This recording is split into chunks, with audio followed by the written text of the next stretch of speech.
Welcome back. Today I want to talk about one of the big albums that made a massive impression on me in my formative years. It is The Doors' LA Woman. It's an incredible album. I don't know much about it. It's just one of the albums that I know inside out. I've heard it so many times. And it's one of those albums that if I just hear the opening track or almost any of the tracks, I kind of stop what I'm doing and I engage. And then the next thing I know, 48 minutes has gone by. I've listened to the whole album. I've turned the album over if I've got the vinyl or if I'm playing it in the car. The whole album's gone and I'm probably late for whatever I should have been doing. It's one of these albums that just grips you, for me anyway, from the beginning, and it doesn't let go. And yet it's not an album I would think of playing very often. It's just that when it comes up or when that tune comes into my head, I've got to hear it and I've got to play it, and I've got to play it in its entirety, warts and all. So that is it. Well, let me tell you a little bit about the album. It's the fifth album from The Doors. Their first album, called The Doors, came out in 1967. It was recorded between December 1970, December 1970 and January 1971. It was produced by a guy called Bruce Botnick.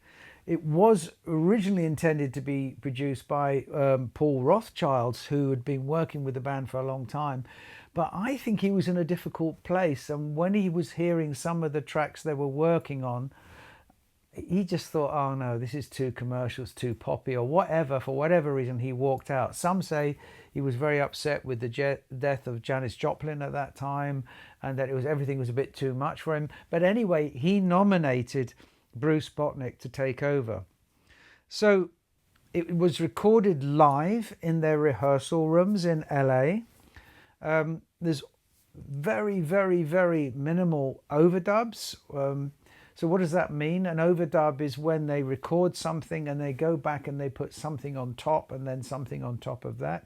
Typically the thing that the Beatles did a lot, lots of bands, but this album had very, very few of them. It was recorded on an 8-track recorder, and completed in 6 days from start to finish. So this is what I like. So what you will find in this album, it sounds very live. It sounds like they're just playing for the fun of it, for the passion in the studio, and that Bruce Botnick is just capturing everything on tape. That's how it sounds, and that's why I think it's a great recording, because you can listen to it today in your listening room or wherever you are, and you can be just transported to that rehearsal room, not a professional studio, in LA. Now, to fill out the band a little bit, because obviously they didn't have a bassist as such, so they brought in Jerry Sheff, who's used to play with Elvis. Apparently, I don't know if it's true, but Jim Morrison apparently really admired Elvis, and so it was really big thing for him to get Jerry Sheff in. And rhythm guitarist Mark Benno was also brought in to sort of fill out the band for these recording sessions. Funny thing, apparently that Morrison did a lot of the vocals in the bathroom or in the doorway to the bathroom to be completely enclosed out to get the right sound, often recording on his own late at the night or when the other band members had gone. Another thing, it can sound really loud, and that's because there's not a lot of compression on it. So it's very dynamic recording. Having said that, I did a few checks today before coming to the studio, and on the CD and on the streaming versions, it always seems to be about a dynamic range of 14, which actually is still quite a lot compared to a lot of modern pop songs, which are like 9 and 10. What does that mean? That means that it's this 14 decibels difference between the quietest moment and the loudest moment.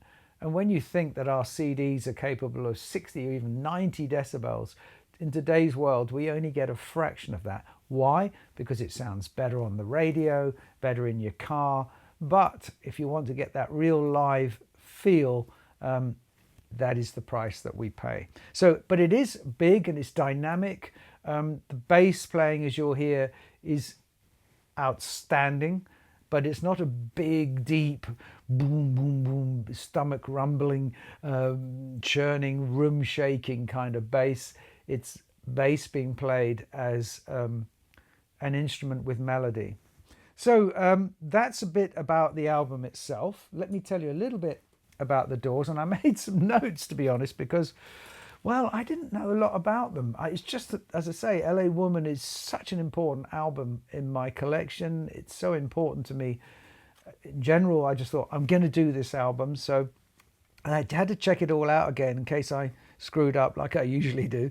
Apparently, they were founded in 1965. Jim Morrison and Ray Manzarek met at the UCLA Film School. Obviously, Jim Morrison is the vocalist, for in case you didn't know, maybe you've just arrived on planet Earth from another planet, but Jim Morrison was the vocalist. And then they had Robbie Krieger playing electric guitar. Now, I like Robbie Krieger. His guitar playing was very much, he uses things like fingerstyle, bottleneck, and he even studied with Ravi Shankar, I read this morning, with great interest.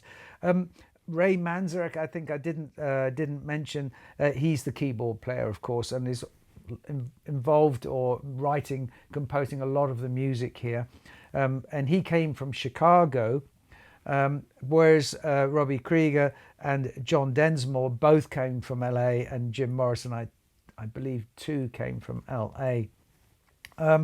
So what can I say? Yeah, Ray Manzarek typically plays a Rhodes piano, Continental, and a Vox Continental, which gives that really what we think of as the Doors sound, but it was quite a popular sound in the 60s.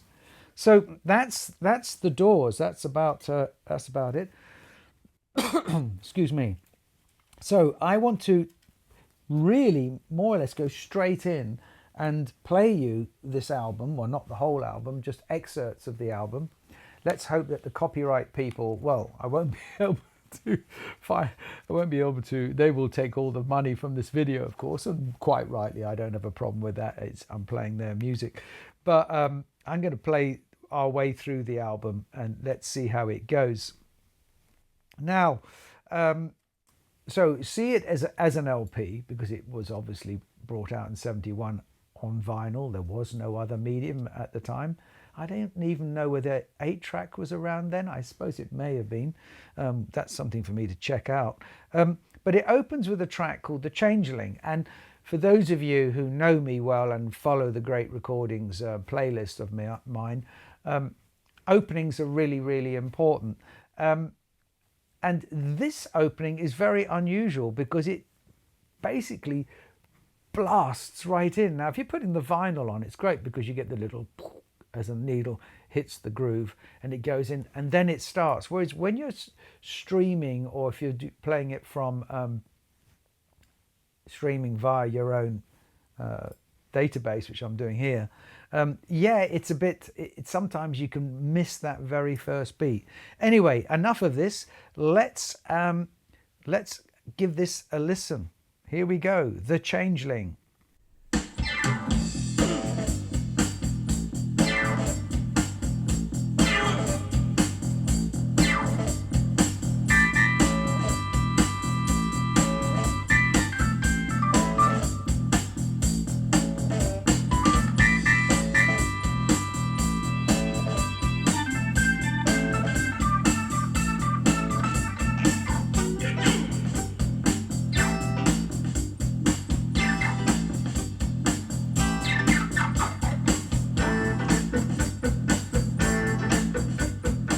Now, the interesting thing here is, if you imagine hearing it for the first time and you knew all the previous albums, you think, oh, what's happening? What is this? It's a sort of almost a funky rhythm, and you've got this mimicry going on. You can even imagine sort of in years to come a funk band. Listen to that guitar sound. I used to play this guitar riff a lot on my guitar much later. Listen again.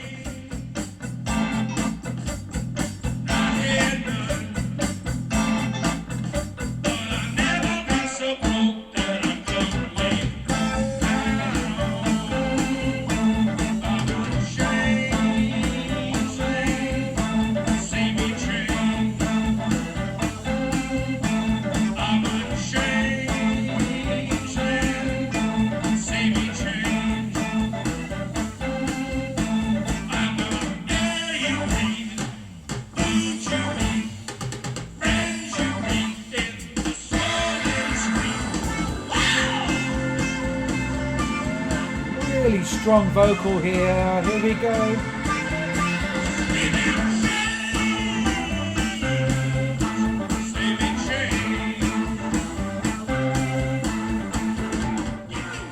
Right, they go up a tone here, and they've got a typical move here. It for an opening track, it's really quite explosive. It's in your face. It's loud.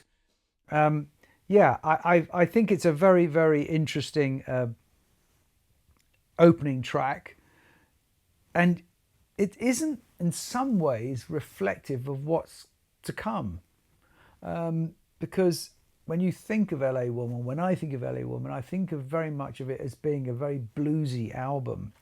Now, I'm just going to move on and play you a little bit of a guitar solo, which I really, really like. Here we go. If we go to about here, this should do it. Okay.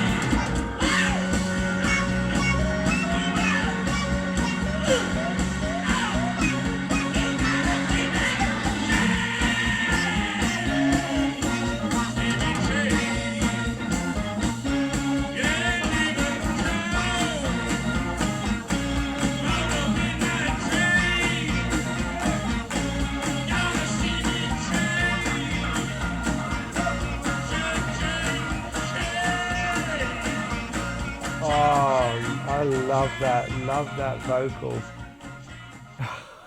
It's very raw, it's very raucous. There's nothing really hi-fi about this album at all.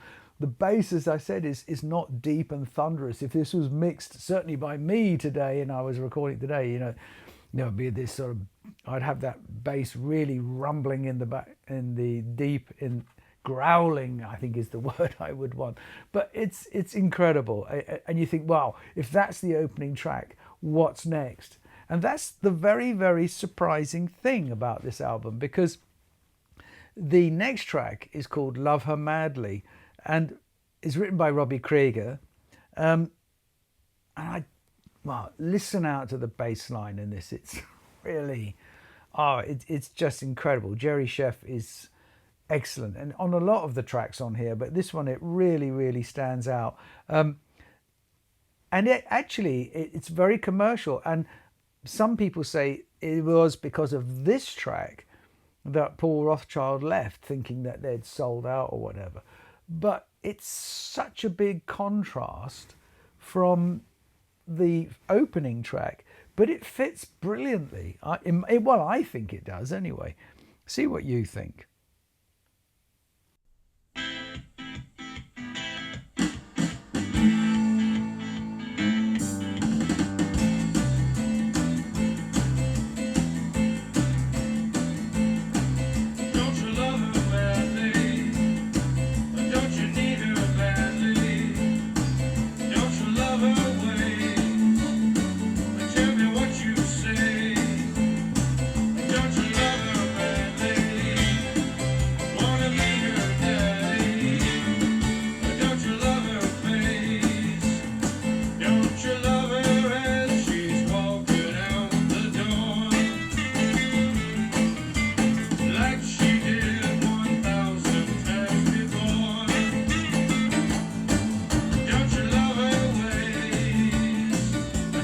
what you say.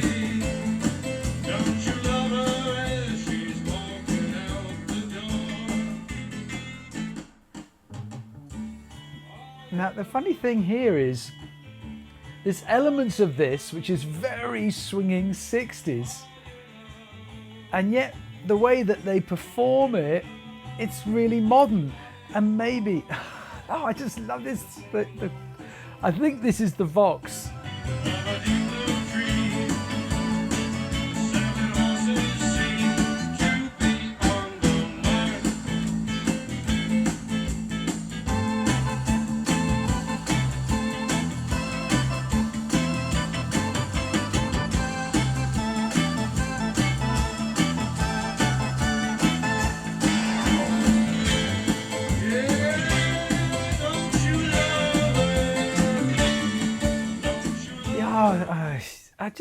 I think in many ways it makes me so happy, this track. It's so uplifting.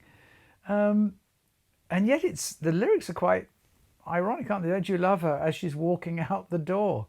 So obviously I think Robbie Krieger, I think it's a song about a breakup. And yet it seems so weirdly happy and optimistic, even with that dark lyric. Well, okay, let's now... The next track can't give us a bigger contrast than if it wanted to. The track has been down so long, and it seems that the title was inspired, or the lyrics were inspired by a novel published in 1961, so 10 years earlier, by Richard Farina, which was a very sort of, I think it's sort of a beat novel of the time. I've never read it, so if you know about it, please say something in the comments. But it's such a big contrast. Powerful, powerful, powerful, powerful. Let me just guess how loud I'm going to play this. Let's just try this. Well, I've been down so goddamn long that it looks like up to me.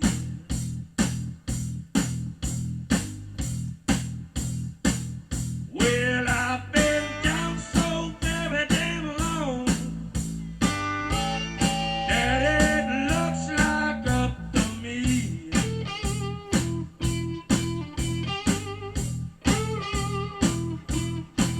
Yeah, why don't one you people come on and set me free?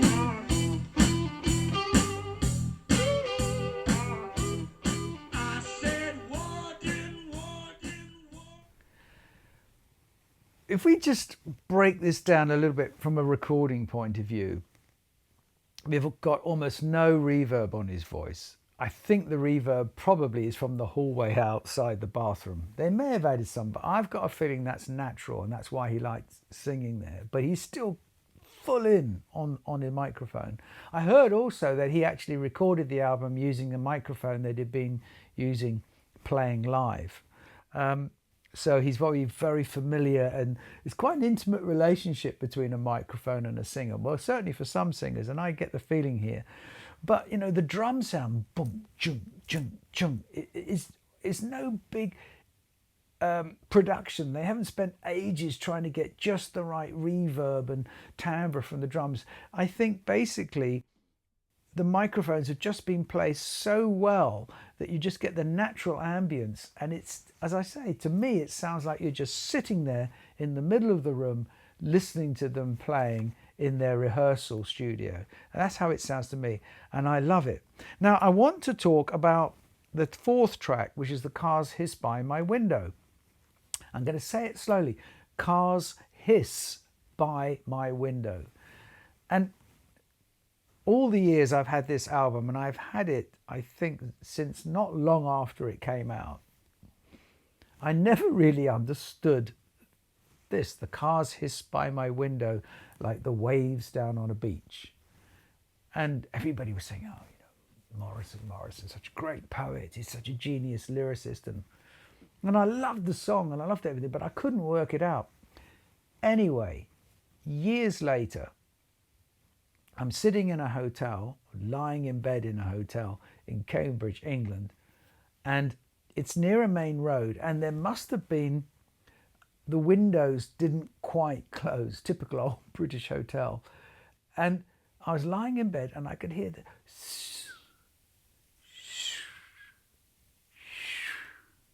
of the cars going past, and I realized, yes, it sounds like hissing. And the story goes that he was staying in a hotel and he had insomnia and he was hearing the cars hissing by the window. So in fact, his depiction is perfect. It was just my limited experience of sleeping in a place near a main road and with the window very slightly open. And yes, it was a perfect, to me, I thought, wow, that does actually sound like waves on a beach. I totally get it. I think the lyrics, when we hear them, they are describing loneliness, insomnia, and, well, as I saw in one review, urban isolation. I don't know why it sounded impressive, so I thought I'd throw it in there. So this is the cars hiss by my window. I'm just going to bring the volume up again here. Here we go.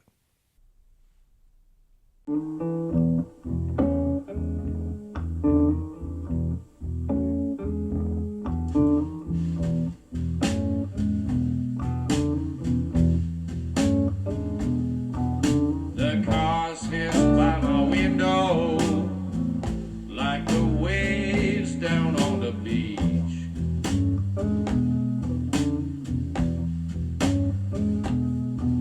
The cars hiss by my window like the waves down on the beach.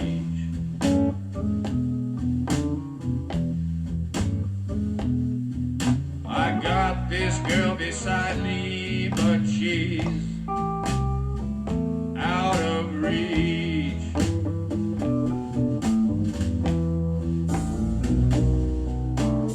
Headlight through my window, shining on the wall.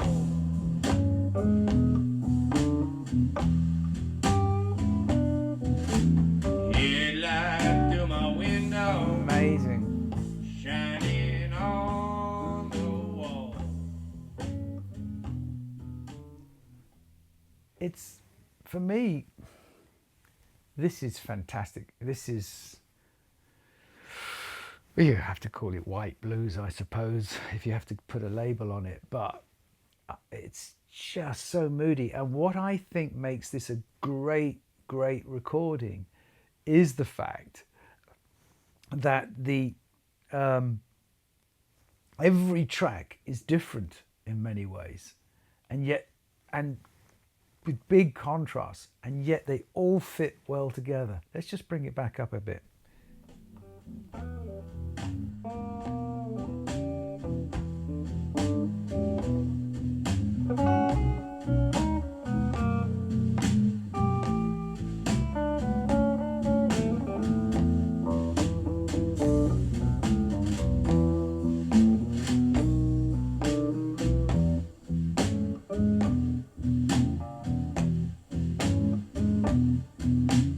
Windows started trembling with a sonic boom.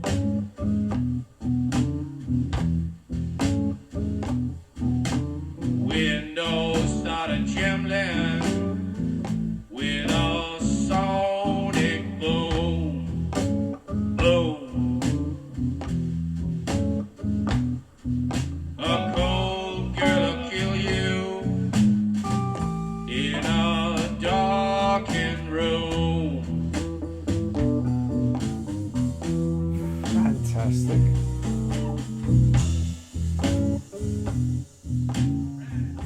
I love it. It's just, this is the magic of hi-fi, the fact that we can be part of the Doors any day of the week. We just have to go to the CD rack or the streaming device or our record collection and just put it on, and we've got it. It's, his vocal is also amazing. I love the way he just added the word boom, that extra boom when it needed it. But listen to this.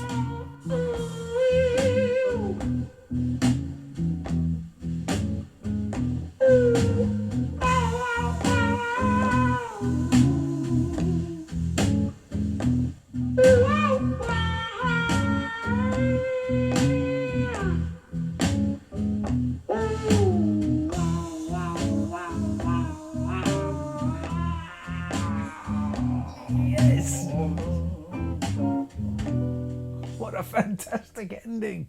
Oh, I just love it. I just love it. I love it, love it, love it, love it. Okay, so the next track, this is the last track on side one, is LA Woman. It's the longest track on the album. It's definitive. Some people say, and I don't know whether it's true, I'm not a philosopher, that it's a love letter, it's a goodbye letter, perhaps, is a better way of putting it, for Jim Morrison towards LA, because he did leave for Europe soon after recording this album and sadly died just a few months after arriving in Paris. But that's a story for another day, and I'm sure maybe you know all about it already. Is it a farewell letter? I don't know. All I know is the imagery is fantastic. The band are on fire. Let's just hear LA Woman.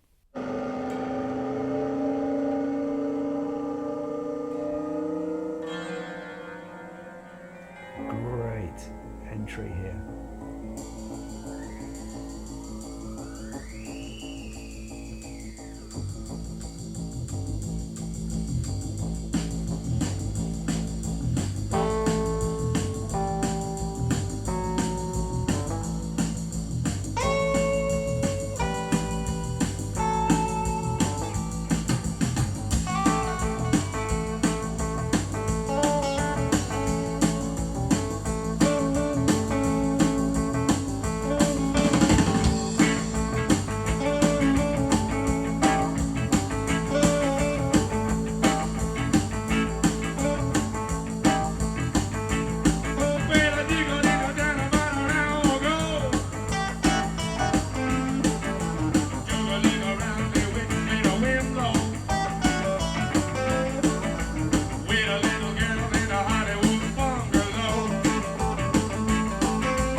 Again, and a track with so much energy and passion. The band's on fire, and Paul Rothchild left.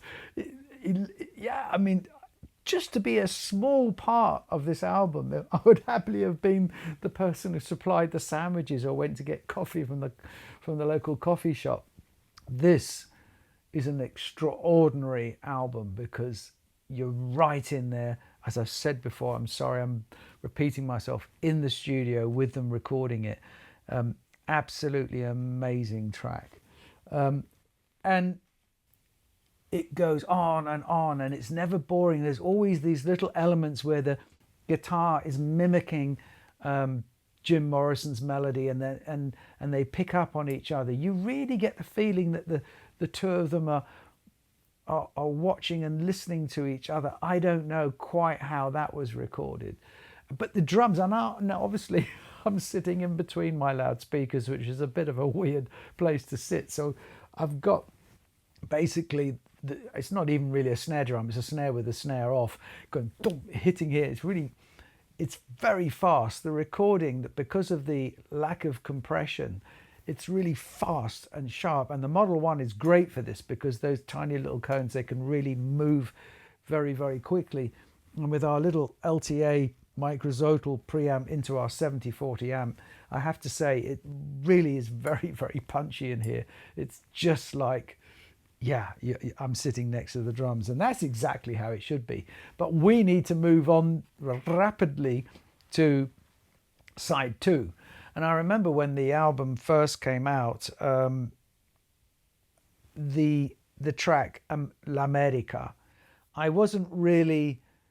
didn't quite get into it. I didn't really understand it. It was a bit strange. And I loved the way that it would pull out of this kind of almost a psychedelic rock, L'America, L'America. And then it would just drive into this fantastic rhythm, which just pulls out any doubt that one might have Some people say, okay, it's to do with his Morrison's growing disillusionment with American culture and politics, with his eye to Europe. Who knows? Anyway, this is how it opens on side 2 of the album. Right, I'm just going to do this because I want it to start at the beginning. There we go. Turn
still fading in here, actually. I took a trip down to America. You trade some beats for a pint of This is really a sort of psychedelic, but you'll see how it'll change in a minute. I took a trip down to America. You trade some beats for a pint of gold. L'America, l'America, l'America. L'America, l'America, l'America. Come on, people, don't you look so down. You know the rain man's coming to town. And change your weather, change your luck. And it'll teach you how to find yourself. Yeah, that's typical. Yeah, change of luck, teach you how to find yourself. Brilliant. The Rain Man's coming to town. A great track, opening side 2. I'm sorry I can't play more for copyright reasons. They will definitely ban me, and they are definitely going to take the royalties, all of them, from this video. I don't think I can get away with the fact that it's an official review. They won't swallow that one, I don't think.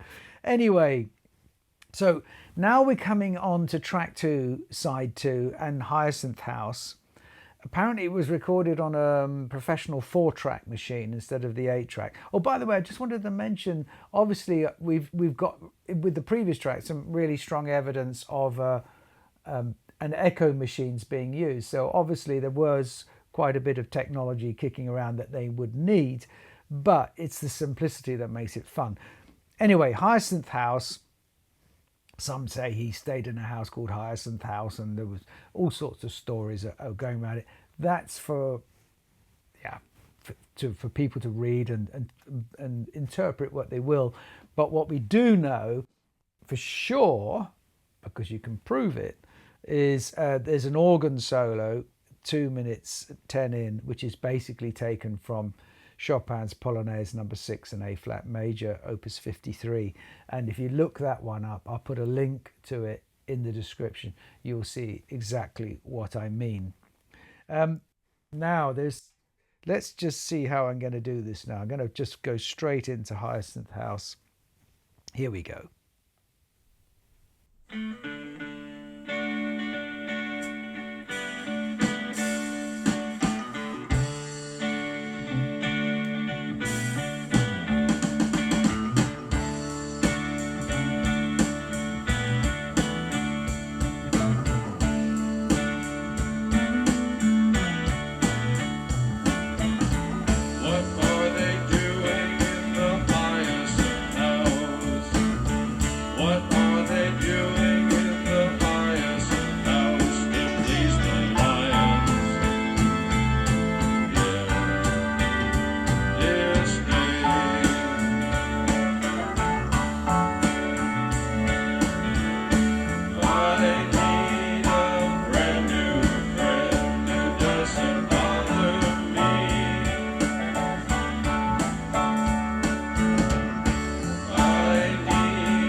need someone who doesn't need me.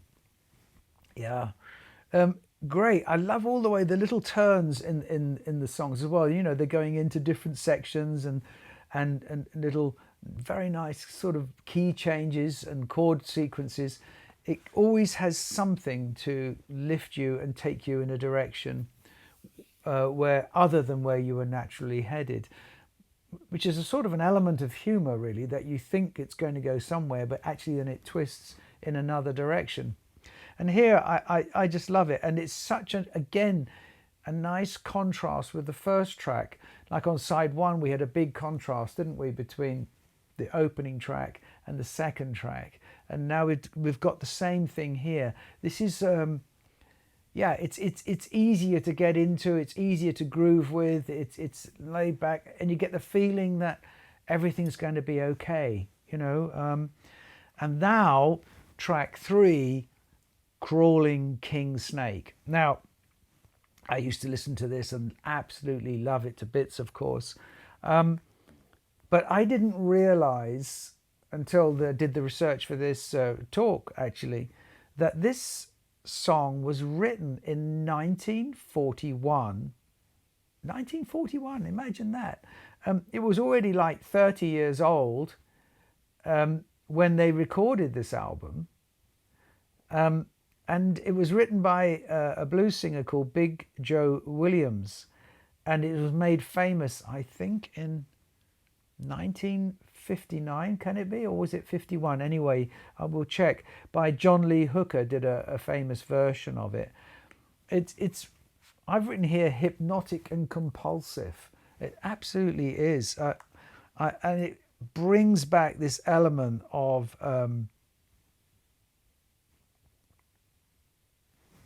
the blues again. Just going to set this up. Crawling King Snake. His lyrics, his vocals are fabulous. It's easy to forget what a great vocalist he is. Didn't we just hear in Hyacinth House Times where his voice is so beautiful and pure? Let's see how he handles this.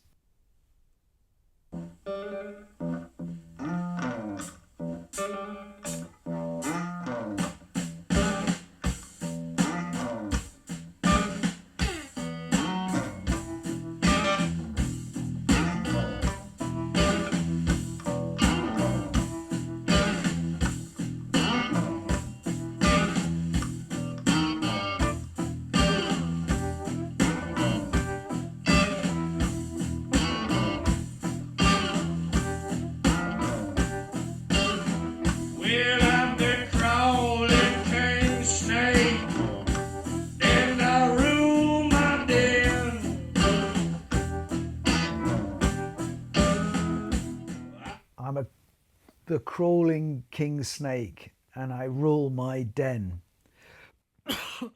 Excuse me.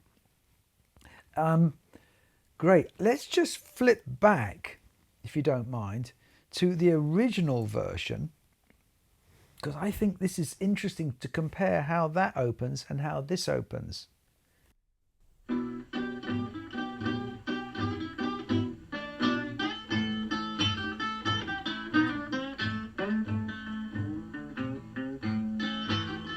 Yeah, I'm a crawling king snake, boy.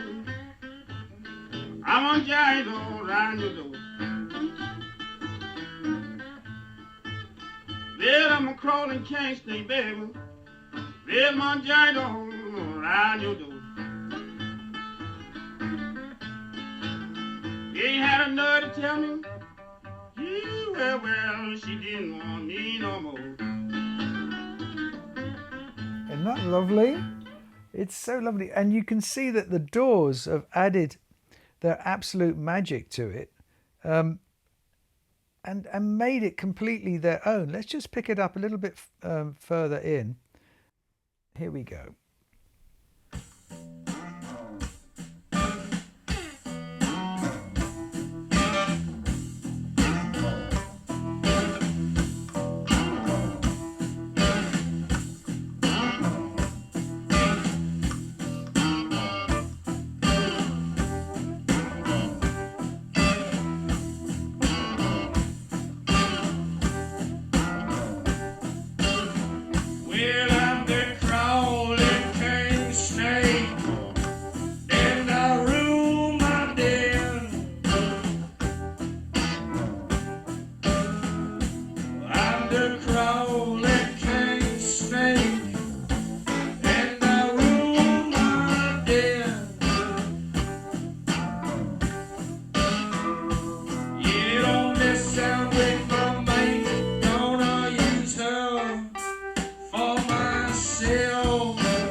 lovely. It's so unique. I don't know any other singer quite like Jim Morrison, and the combination between him and the Doors, just fabulous. Now, the next track, The Wasp, and it says in brackets, Texas Radio and the Big Beat, is again another quite left of center, I don't know how else to put it, track. It's really, really atmospheric. Avant-garde, I think you could call it. He doesn't sing in this. It's a spoken word. And I didn't realize until recently, I'm almost embarrassed to say, that he had recorded between, I think it's 69 and around that time, 67, 69, a number of recordings of him reading his own poetry and lyrics and talking. And then later on, the band, after he had died in 78, brought out an album called An American Prayer, and with them playing a backing, the Doors playing a backing to his wonderful spoken lyrics. And I really, really suggest that you check it out. In fact, I'm going to play just a little bit of that first. I've just picked out one track, not at random, but just to give you a feel. It's a track called The Ghost Song. Listen to this.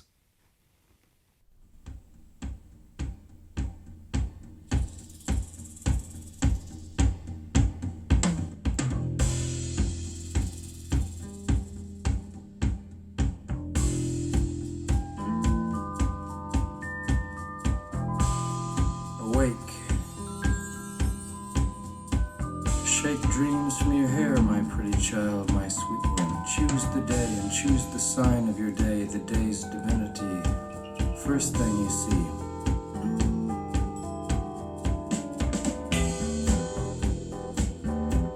A vast, radiant beach and a cool, jeweled moon. Couples naked race down by its quiet side. And we laugh like soft, mad children, smug in the woolly cotton brains of infancy. The music and voices are all around us.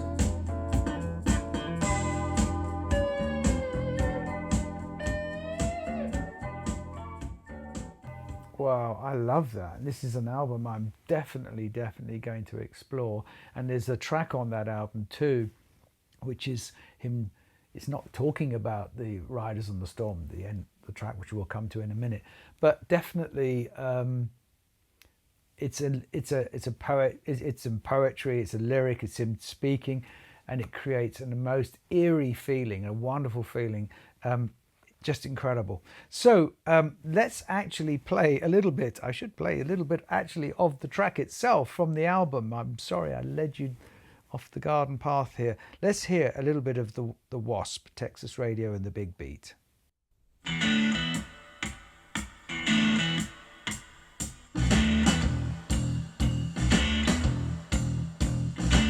want to tell you about Texas Radio and the Big Beat.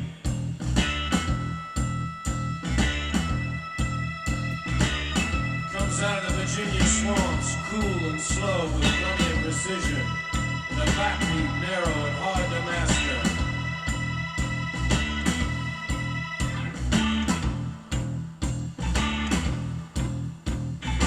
Some call it heavenly in its brilliance, others being a rootful of the Western dream. I love the friends I have gathered together in this thin raft. We have constructed pyramids in honor of our escaping. This is the land where the Pharaoh died.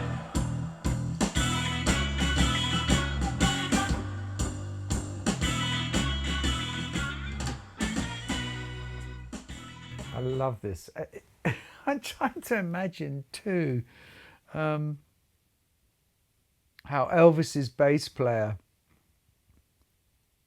I mean, the bass playing is so amazing. You kind of think, well, Jerry Sheff, you kind of think he must have been enjoying this, and yet it's so different from what he would have been doing with Elvis Presley.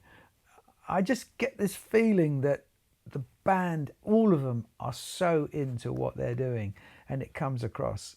Okay, so after the Wasp, Texas Radio and the Big Beat, we do have the amazing, amazing track Riders on a Storm, or On the Storm. What can we say about it? It's such a famous track. I would have thought it was a big selling pop record, but apparently not. Apparently Love Her Madly sold more copies than Riders on the Storm. But you can only imagine that this is, if there was one track apart from Light My Fire that people would remember the Doors for, it would be this, because it's a moment of intense beauty, just an Everest of achievement. Ray Manzarek is using sort of a jazz influenced electric piano pattern.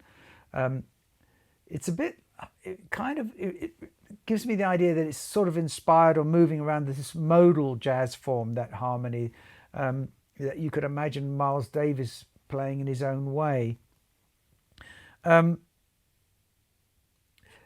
there's a kind of a second vocal line that Morrison's whispering away beneath the main vocal, and that creates a real sense of hauntedness in it. Yeah, and it just brings together those three elements, doesn't it? You know, of this sort of the road movie, the road mythology, the stories that we hear on the road. And I like to travel a lot in my car and travel my vintage MG for thousands of miles every year just on my own on these long road trips.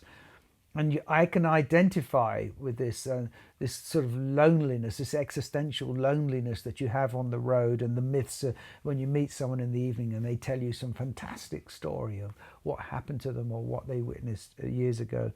And then add into that a sort of the narrative of a serial killer, which I believe he read about, or there was a famous movie about a serial killer on the road. And I think brings all this together and creates an wonderful artistic masterpiece. I see this bit like sculpture. This is a wonderful piece of Henry Moore sculpture, 3D in music. And the track could be 3 times as long and it still wouldn't be too long, in my opinion. I think of, Beethoven's Seventh with a simple theme, with simple repetitive notes, and I made a talk on that. I see this here, that it's so simple but incredible at the same time. Well, enough of my talking. I better play just a little bit if the copyright people will allow. Here we go.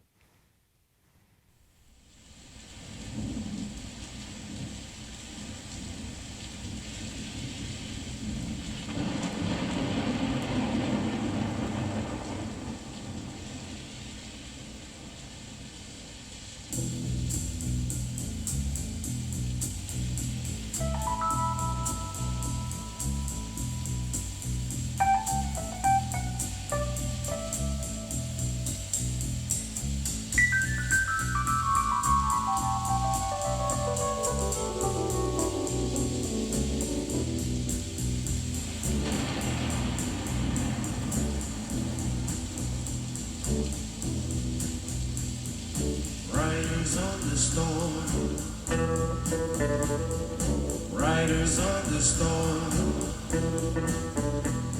Into this house we're born. Into this world we're thrown. Like a dog without a bone, and packed her out alone. Riders on the storm.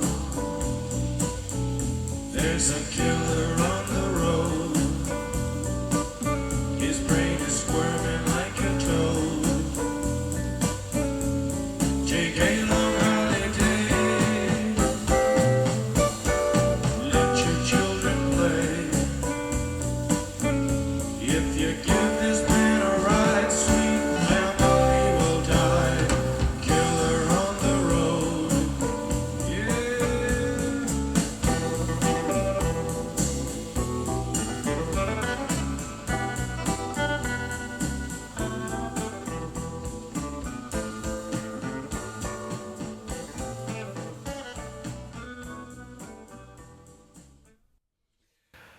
Yeah, what a masterpiece of an achievement.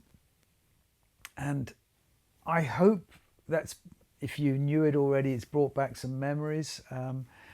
Again, I'm not an expert on the Doors. I'm just sharing with you my passion and admiration for the achievements that they gave us here. The LA Woman, I think, just a great album. I think it will stand the test of time. So what can I say? If you have been, thank you for watching. I'll see you in the next video, but until then, enjoy the music. I'd love to play out with Riders on the Storm, but I daren't for copyright reasons. See you in the next video. Bye.